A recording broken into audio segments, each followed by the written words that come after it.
hello good morning सांग मैंने आज जो बाबा भूषेंडेश्वर पाखरे थिबा जो समुद्र रे ये हूँ बाबा भूषेंडेश्वर पाखरे थिबा जो समुद्र आज गोटे इंडिया रे बहुत बड़ जहाज आसीला कौन पाई आसीला सेटा तो आम जानी ना वर्तमान से जहाजटी वर्तमान आमचुआ पाखरे जो ये समुद्रटी लगी से आमचुआ साइड को जाइए देखो केते बड़ जहाज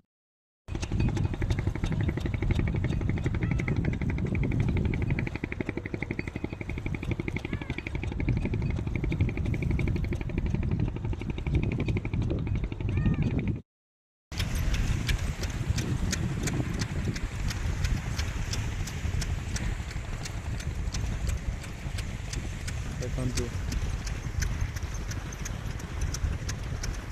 आगे गोटे छुटिया लंच चली पछ पछ गोटे जहाज चली